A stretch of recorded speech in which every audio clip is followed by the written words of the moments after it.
আসসালামু আলাইকুম, সকলকে আমন্ত্রণ আনন্দ টিভি সংবাদে। আপনাদের সঙ্গে আছি আমি ছোঁয়া খন্দকার। সংবাদ পরিবেশনের আগে তথ্যের সত্যতা ভালোভাবে যাচাই করে তা প্রকাশের পরামর্শ দিয়েছেন তথ্য ও সম্প্রচার মন্ত্রী ডক্টর হাসান মাহমুদ। সোমবার সচিবালয়ে কর্মরত সাংবাদিকদের সংগঠন বাংলাদেশ সেক্রেটারিয়েট রিপোর্টার্স ফোরামের নবনির্বাচিত কমিটির নেতাদের সঙ্গে শুভেচ্ছা বিনিময়কালে তিনি আহ্বান জানান। আর্থিক সেবাদাতা প্রতিষ্ঠানগুলোর কার্যক্রম চালু হওয়ায় রাজধানী জুড়ে ছিল যানবাহনের চাপ, ছিল মানুষেরও পদচারণা। এদিকে লকডাউন বাস্তবায়নে পুলিশ, র্যাব ও বিজিবির পাশাপাশি কাজ করে যাচ্ছে বাংলাদেশ সেনাবাহিনী। রাজধানীর বিভিন্ন স্থানে চেকপোস্ট বসিয়ে করা হচ্ছে জিজ্ঞাসাবাদ। আরও জানাচ্ছেন জয়নাল আবেদিন, ক্যামেরা ছিলেন খলিলুর রহমান। দেশের অতন্ত্র প্রহরী বাংলাদেশ সেনাবাহিনী। দেশ ও মানুষের কল্যাণে কাজ করে যাচ্ছে এই বাহিনী। সকল ধরনের দুর্যোগ মোকাবেলায় মানুষের পাশে থেকে কাজ করে যাচ্ছে সেনাবাহিনী সদস্যরা। করোনা মহামারীতেও এর ব্যতিক্রম নয়। মানুষের মাঝে খাদ্য সহায়তার পাশাপাশি সচেতনতা বৃদ্ধি সহ মানুষ যেন অযথা বাইরে বের না হয়, সেজন্য রাজধানীর বিভিন্ন পয়েন্টে চেকপোস্ট বসিয়ে জিজ্ঞাসাবাদ করা হচ্ছে রাস্তায় চলাচলরত সাধারণ মানুষদের। যারা অকারণে রাস্তায় বের হচ্ছেন তাদের গুনতে হচ্ছে জরিমানা। কঠোর লকডাউনের অন্যান্য দিনের তুলনায় আজ রাস্তায় যানবাহনের সংখ্যা ছিল বেশি। তবে 25 ইস্ট বেঙ্গল রেজিমেন্টের অধিনায়ক বললেন, আজ থেকে ব্যাংকিং সেবা চালু হওয়ার কারণে গাড়ির সংখ্যা ছিল বেশি। আজকে হয়তো খেয়াল করে থাকবেন যে কিছুটা যানবাহন চলাচল এবং মানুষজনের চলাচল বৃদ্ধি পেয়েছে। মানুষের রিয়ালিটিস বা বাস্তবতা হচ্ছে যে খাদ্য, বস্ত্র বা চিকিৎসা এগুলোর সংকুলন করার জন্য মানুষের বাইরে বের হওয়ার একটা প্রয়োজনীয়তা রয়েছে। আর আজকে থেকে যেহেতু ব্যাংক চালু হয়েছে, সো ব্যাংকে যাওয়ার জন্য মানুষের মুভমেন্টটা বেশি হচ্ছে। এছাড়াও সকলকে নিজ থেকে সচেতন হওয়ার আহ্বান জানান তিনি। যে আমাদের ব্যক্তিগত সচেতনতাও মানুষের বৃদ্ধি করতে হবে।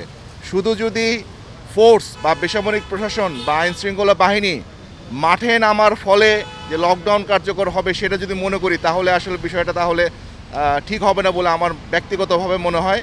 অভিযান পরিচালনা করেন ঢাকার এক্সিকিউটিভ ম্যাজিস্ট্রেট আরাফাত মোহাম্মদ নোমান। তিনি বলেন, করোনা সংক্রমণ রোধে সরকার ঘোষিত কঠোর লকডাউন বাস্তবায়নে এই অভিযান অব্যাহত থাকবে।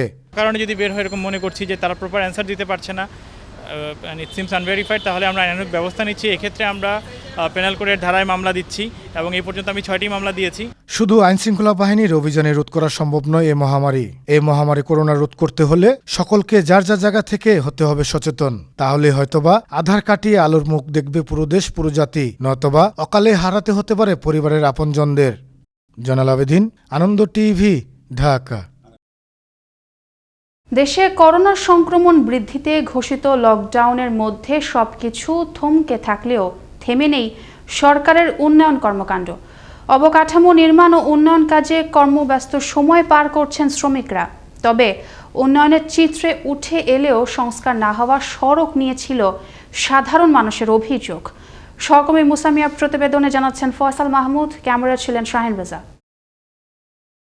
ঢাকা উত্তর সিটি কর্পোরেশনের আওতাধীন বেশিরভাগ এলাকায় উন্নতির লক্ষ্যে অলিগলির রাস্তা খুঁড়ে বড় করার কাজ চলছে। মিরপুর 11 নম্বর থেকে কালশির রাস্তাটি বর্তমানে মেরামতের শেষ পর্যায়ে। এই রাস্তাটি শেষ হলে মিরপুর থেকে সরাসরি কালশি হয়ে ঢাকা ময়মনসিংহ মহাসড়কে যোগাযোগ ব্যবস্থার মাইল ফলক হবে। পূর্বের সামনে থেকে ওই রাস্তাটুকু কালশি পর্যন্ত যদি কমপ্লিট হয়, তাই মানুষের চলাচলের সুবিধা খুব সুন্দর হবে।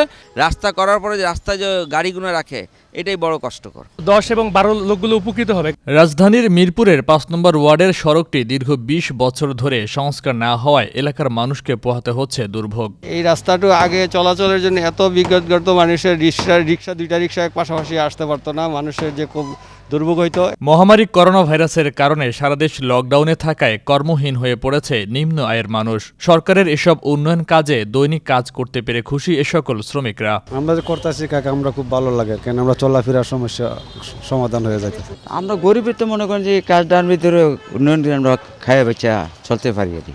মহামারী করোনা ভাইরাসকে জয় করে দেশের প্রতিটি উন্নয়ন কাজে আত্মনিয়োগ করে দেশকে সমৃদ্ধশালী করে গড়ে তুলবে উন্নয়ন প্রকল্প সংশ্লিষ্টরা, এমনটাই মনে করছেন সচেতন মহল।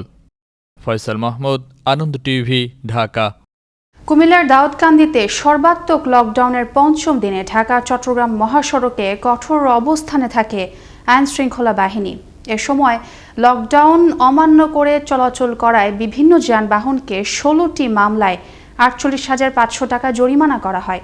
অভিযানে নেতৃত্ব দেন দাউদকান্দি সার্কেলের উপ পুলিশ কমিশনার জুয়েল রানা। মানিকগঞ্জে সরকার ঘোষিত কঠোর লকডাউন বাস্তবায়নে কাজ করছে জেলার আইন শৃঙ্খলা বাহিনী ও জেলা প্রশাসন। সোমবার সকাল থেকে জেলার 7টি উপজেলায় স্বাস্থ্যবিধি নিশ্চিতে দায়িত্ব পালন করেন জেলা প্রশাসনের নির্বাহী ম্যাজিস্ট্রেটগণ। এ সময় জেলার 10টি স্থানে লকডাউন অমান্য করায় 59টি মামলায় 45,400 টাকা জরিমানা আদায় করা হয়। এদিকে পাটুরিয়া, দৌলতদিয়ার, আরিচা, কাজিরহাট, ফেরিঘাট ছিল সম্পূর্ণ ফাঁকা। দেখছেন আনন্দ টিভি সংবাদ, সঙ্গে আছি ছোয়া খন্দকার। করোনা সংক্রমণ রোধে ব্রাহ্মণবাড়িয়ায় সরকার ঘোষিত লকডাউনের 5ম দিন সোমবার সকাল থেকে নিত্য প্রয়োজনীয় ব্যবসা প্রতিষ্ঠান ছাড়া বন্ধ থাকে সব ধরনের দোকানপাট। জেলার বিভিন্ন স্থানে চেকপোস্ট বসিয়ে দায়িত্ব পালন করেন যৌথ বাহিনীর সদস্যরা। স্বাস্থ্যবিধি নিশ্চিতে অভিযান পরিচালনা করে জেলা প্রশাসনের 33টি ভ্রাম্যমাণ আদালত। রোববার বিকেল থেকে সোমবার দুপুর পর্যন্ত অযথা বাহিরে ঘোরাঘুরি করায় 345 জনকে 1,96,100 টাকা জরিমানা করা হয়। করোনা ভাইরাস নিয়ন্ত্রণে 7 দিনের কঠোর লকডাউনের 5ম দিনেও কঠোর অবস্থানে থাকে চুয়াডাঙ্গা জেলা প্রশাসন।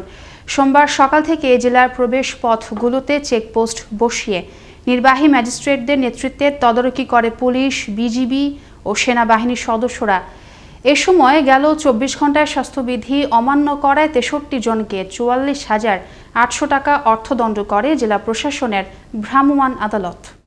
লকডাউনে দিশেহারা নিম্ন আয়ের মানুষজন, অন্যদিকে আকস্মিক বন্যা, দুয়ে মিলে বিপর্যস্ত ময়মনসিংহের সীমান্তবর্তী এলাকাবাসী। আশ্রয় কেন্দ্রে অবস্থান নেওয়া লোকজনের মাঝে পৌঁছায়নি কোনো পক্ষেরই সাহায্যের হাত। ময়মনসিংহ থেকে ওমর ফারুক সুমনের তথ্য, ভিডিওচিত্র দেখুন ডেস্ক রিপোর্ট।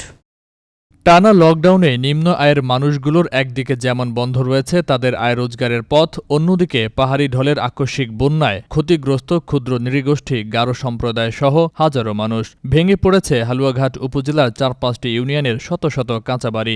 এই অবস্থায় সরকারি সাহায্যের দিকে তাকিয়ে খোলা আকাশের নিচে অবস্থান করছেন মানুষজন। অনেক ক্ষতি হয়েছে, ঘর থেকে আমি কিছুই নামাতে পারিনি। উদানে পানি ভরা, এরপরে গড় গুলা ফুইরিয়া গিয়া যে অবস্থা, থাকবারও জায়গা নাই। বেলা ফজরের নামাজ পড়ছি, পড়িয়া ডাইনদারে সালাম ফিরাই দিয়ে আমার ঘরে সেজদার সামনে পানি পড়ছে। বন্যার পানি নেমে গেলেও রয়ে গেছে তার ক্ষতির প্রভাব। খাদ্যের অভাব দেখা দিয়েছে বহু হতদরিদ্রদের ঘরে। এ অবস্থায় সরকারি সহযোগিতার দাবি আশ্রয় কেন্দ্রে অবস্থান নেয়া ক্ষতিগ্রস্ত বাসিন্দাদের। সকাল উঠে দেখলাম পানির এই পর্যন্ত পানি, সকাল উঠে দেখলাম দরজা খুলে, কেউ তো আসে নাই আমাকে সাহায্য করার জন্য। পানি অর্ধেক পানি খাই, অর্ধেক খাই, বাঁচি না মরে, হাতার জানি না কিছুই না। এখন আমরা এই বন্যা কোনো জায়গাতে আসতে পাই না, এই সেন্ট মেরিজ স্কুলে আমরা আশ্রয় নিছি। ইতোমধ্যে বন্যায় বিধ্বস্ত ঘরবাড়ি হারানো ও ক্ষতিগ্রস্ত লোকদের তালিকা তৈরি করে সাহায্যের আবেদন জানানো হয়েছে বলে জানান এই জনপ্রতিনিধি। আমরা ইতিমধ্যেই এগুলো তালিকাভুক্ত করছি, আমাদের উপজেলা প্রশাসন কাজ করছে। ঘরবাড়ি কারা কারা ক্ষতিগ্রস্ত হয়েছে সেগুলো তালিকা করছি। আমরা আশা করি খুব অল্প সময়ের মধ্যেই তাদেরকে সহযোগিতা করতে পারব। বন্যায় পানি চলে গেলেও চলে যায়নি দুর্ভোগ। ঘরবাড়ি হারিয়ে বিপাকে পড়েছে নিম্ন আয়ের মানুষেরা, তাই দ্রুত সাহায্যের দাবি ভুক্তভোগীদের। ফয়সাল মাহমুদ, আনন্দ টিভি, ন্যাশনাল ডেস্ক। রোববার রাতে নারায়ণগঞ্জের সোনারগাঁয়ের কাঁচপুর এলাকার একটি পেপার মিলে অগ্নিকাণ্ডে দগ্ধ হন কারখানার 4 নিরাপত্তা কর্মী। খবর পেয়ে ফায়ার সার্ভিস কর্মীরা ঘটনাস্থলে ছুটে যান, কিন্তু এর আগেই স্থানীয়রা আগুন নিভাতে সক্ষম হন। আহতদের উদ্ধার করে হাসপাতালে পাঠানো হয়। গ্যাসের রাইজারের লিকেজ থেকে আগুনের সূত্রপাত হয় বলে জানান সোনারগাঁ স্টেশনের উপসহকারী পরিচালক তানহারুল ইসলাম। রংপুরে কঠোর লকডাউনেও নিয়ন্ত্রণে আসছে না করোনা সংক্রমণ ও মৃত্যুর হার। সোমবার সকাল থেকে জেলা জুড়ে আইন শৃঙ্খলা বাহিনীর পাশাপাশি দায়িত্ব পালন করেন যৌথ বাহিনীর সদস্যরা। স্বাস্থ্যবিধি রক্ষায় বিভিন্ন স্থানে অভিযান পরিচালনা করেন জেলা প্রশাসনের ভ্রাম্যমাণ আদালত। রংপুর সিটি কর্পোরেশন এবং রংপুর সদরে মূলত লোকাল প্রশাসন এবং সকল আইন শৃঙ্খলা বাহিনীর সাথে সমন্বয় সাধন করে 8টি চেকপোস্টের মাধ্যমে আমরা চেষ্টা করছি যেন লোকজনের যাওয়া আসা এবং এটা নিয়ন্ত্রণ করা যায়। গোপন সংবাদের ভিত্তিতে সোমবার সকালে বাগেরহাটের পূর্ব সুন্দরবন চাঁদপাই রেঞ্জের বৈদ্যমারী এলাকা থেকে সাজ্জাক ব্যাপারী নামের এক মাছ ও হরিণ শিকারীকে আটক করল বন বিভাগের সদস্যরা। এ সময় তার কাছ থেকে জব্দ করা হয় 3টি বিষের বোতল ও 3 বস্তা হরিণ শিকারের ফাঁদ। আটক সাজ্জাকের বিরুদ্ধে বন বিভাগের করা একাধিক মামলা রয়েছে বলে জানান চাঁদপাই রেঞ্জের বন কর্মকর্তা মিজানুর রহমান। এ ছিল এখনকার মতো। আনন্দ টিভির সংবাদ দেখুন প্রতিদিন বিকেল 5টা 30 মিনিট এবং রাত 9টা 30 মিনিটে। আনন্দ টিভির সঙ্গে থাকার জন্য সকলকে ধন্যবাদ।